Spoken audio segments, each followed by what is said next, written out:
Ô Geraldão, como é que cantava o Tiririca? Eu peço licença para começar. Meu nome é Felipe Cirilo, eu sou artista orientador do programa vocacional e essa ação, esse conteúdo, faz parte da edição 2020 do programa vocacional, que é da Secretaria Municipal de Cultura, em parceria com a Secretaria Municipal de Educação da Prefeitura de São Paulo. Nas orientações em dança, a gente tem falado da relação entre corpo e cidade e pensando também na história da dança no espaço urbano de alguma maneira, porque a arte contemporânea tem se interessado por isso ultimamente, que é não ter um lugar determinado para dançar, dançar no espaço urbano, dançar na arquitetura, dançar ao ar livre. E o que a gente tem refletido aqui sobre algumas histórias da população preta na cidade de São Paulo é que para a população preta isso nunca foi uma escolha, sempre foi o que sobrou desse país colonial que a gente vive. Então eu estou aqui nessa responsa de tentar trazer algumas histórias da população preta na cidade de São Paulo para a gente refletir de uma forma um pouco mais consciente sobre o que é a relação dos nossos corpos com a cidade. E falar dessa relação, inevitavelmente, é falar sobre violência. Hoje a gente vai falar um pouco de Geraldo Filme, um pouco da história dele no samba paulista e vai entender como que a nossa população, mesmo em um território violento, construiu muitas histórias, tanto no samba, na música, quanto na dança.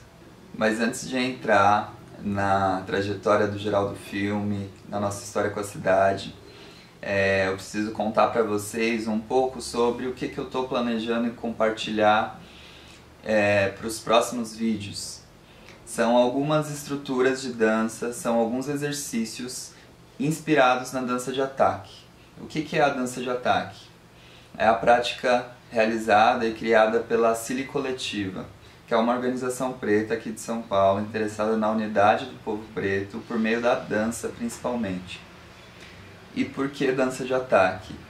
A gente no início do grupo percebeu e sentiu e expôs e falou todas as dores que a gente tinha, a gente pôde compartilhar entre a gente pôde acolher. No momento em que a gente foi para a dança, essa dança era a expressão da raiva, que é diariamente depositada nos corpos da população preta dessa cidade. Tem uma autora, J. Mombassa, que ela diz que é necessária a redistribuição da violência, no sentido de que a violência está no mundo, sempre esteve. O problema é que a colonização direcionou a violência exclusivamente para um grupo de pessoas, e a gente sabe que esse grupo de pessoas é o grupo africano, são as pessoas negras, são as pessoas nativas daqui desse país. Nesse sentido, a gente criou essa dança e nomeou a nossa dança como dança de ataque. Então, ela é uma resposta a um território violento, a um ambiente violento. A gente está aqui em meio a uma quarentena, em meio a um confinamento e está percebendo que as pessoas estão visualizando mais o genocídio da população negra. E as nossas reflexões em dança aqui e a nossa prática para os próximos vídeos vão ser práticas conscientes de que esse genocídio vem acontecendo há mais de 500 anos, que ele não vai nos derrubar e não vai destruir a chama criativa que a gente tem dentro dos nossos corpos. A dança sempre foi e sempre vai ser uma forma da gente florescer, da gente criar e da gente reerguer as nossas forças, primeiramente pessoais e em segundo momento comunitárias. A dança é originalmente comunidade, é celebração em diversos sentidos.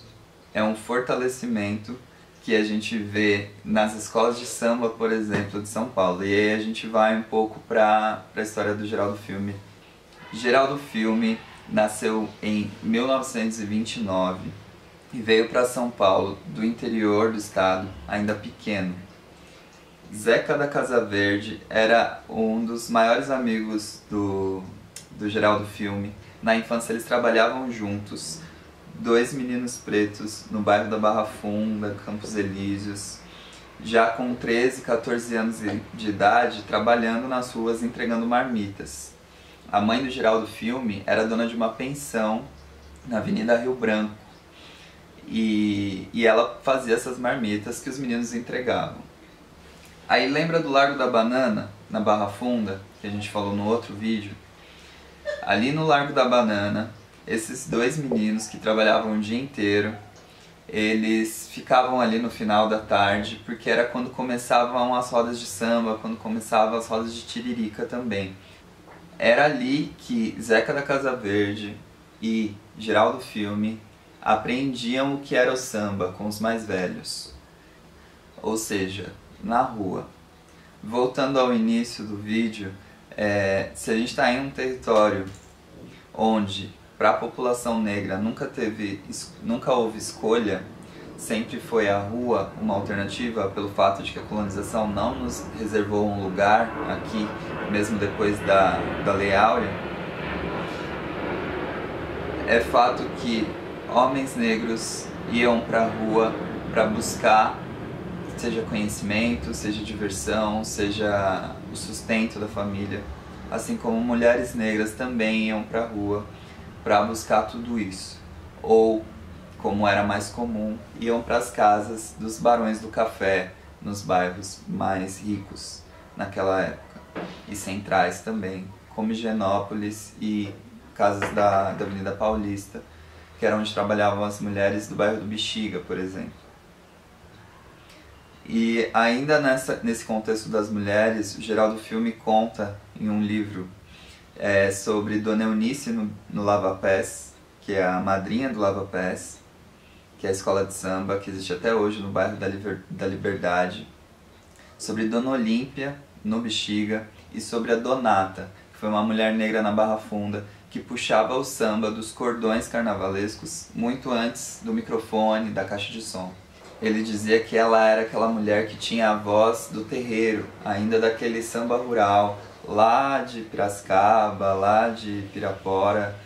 Assim como Geraldo, assim como Zeca da Casa Verde, ali no Largo da Banana, lá na Zona Leste, no Largo do Peixe, seu Nenê da Nenê de Vila Matilde, também tinha um contexto muito parecido.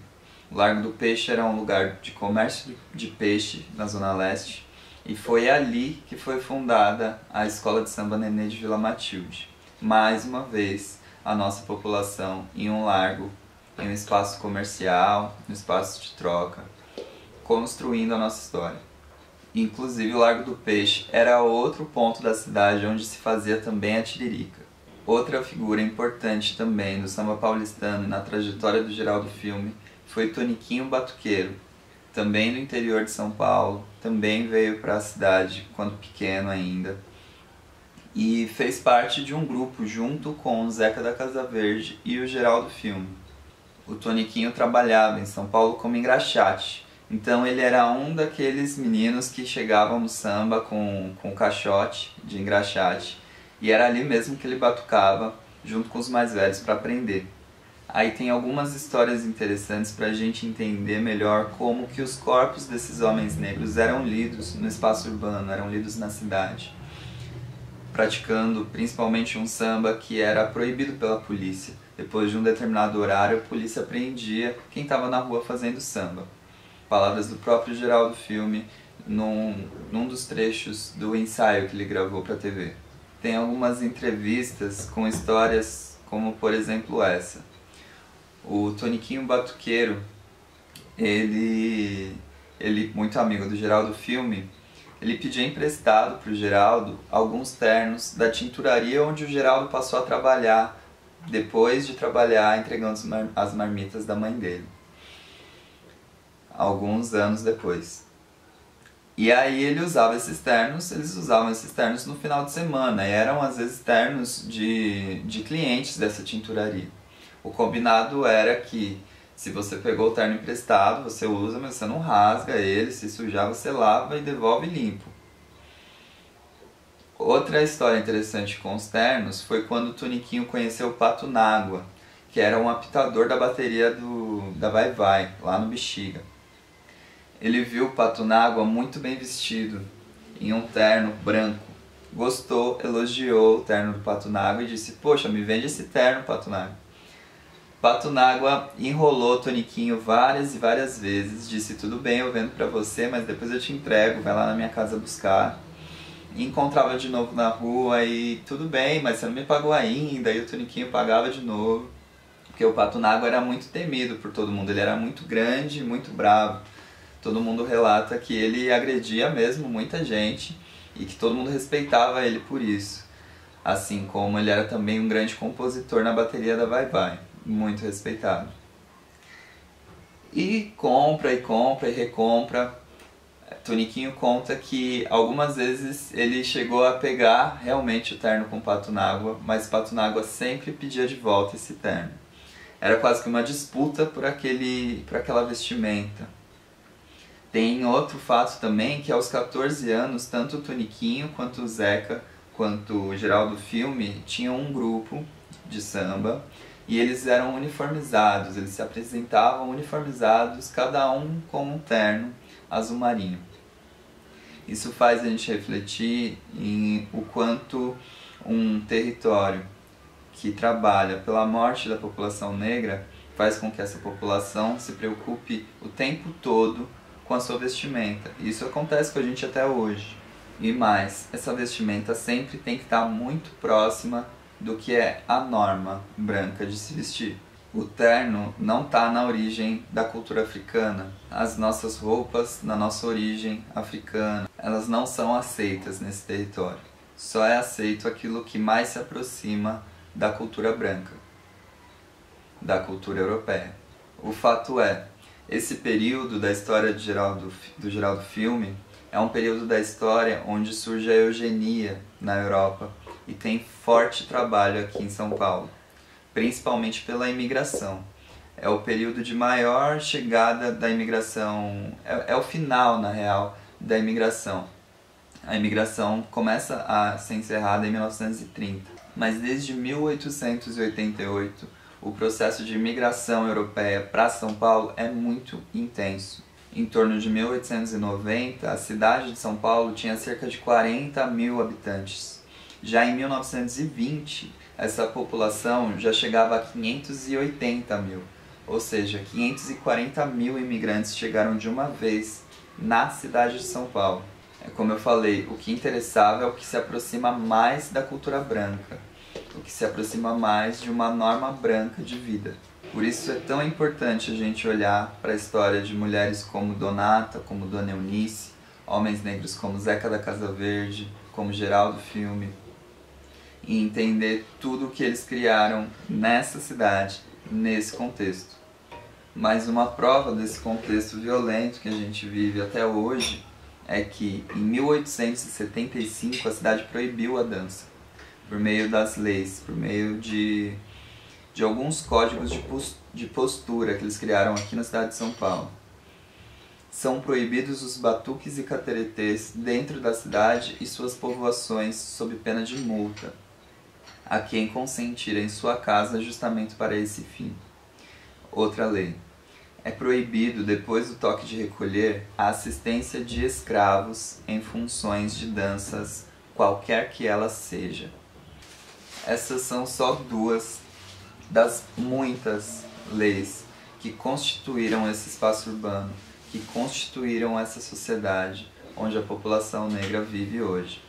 Uma cidade e uma sociedade que só chegou ao ponto que chegou por conta do racismo estrutural e da exploração do trabalho da população negra, pela exploração dos nossos corpos.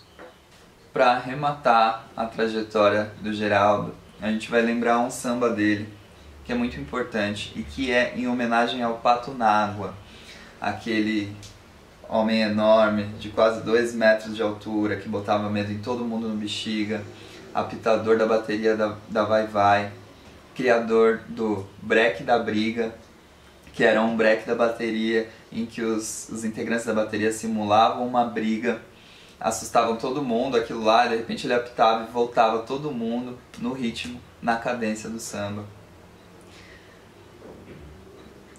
E o samba é esse aqui. Silêncio, O sambista está dormindo. Ele foi, mas foi sorrindo. A notícia chegou quando anoiteceu. Patunágua foi assassinado pelo Esquadrão da Rota. Na época não houve investigação, até hoje não se sabe por que Patunágua foi encontrado morto em Suzano, cidade da região metropolitana aqui de São Paulo. São muitos e muitos os sambas de Geraldo Filme que contam a história da cidade de São Paulo. Eu vou dar uma olhada em alguns links para deixar também aqui nesse vídeo, lá na descrição para vocês verem, para vocês ouvirem um pouco mais sobre a trajetória desse homem, desse sambista aqui na cidade de São Paulo. E que a trajetória dele e de toda a nossa população nessa cidade nos inspire a dançar. A gente então tem um encontro marcado, semana que vem tem mais um vídeo. E aí eu vou compartilhar com vocês alguns exercícios inspirados na dança de ataque, que é a prática da Cília Coletiva, grupo de dança que eu faço parte aqui em São Paulo. Esse é o programa vocacional, é um lugar para a gente refletir de forma crítica sobre as nossas práticas artísticas e nós, enquanto artistas orientadores, podermos mostrar um pouco para vocês um pouco da nossa caminhada, da forma como a gente cria. Esse trabalho todo é sobre criação, o que a gente cria e como a gente cria, aonde estamos para criar. Até a próxima!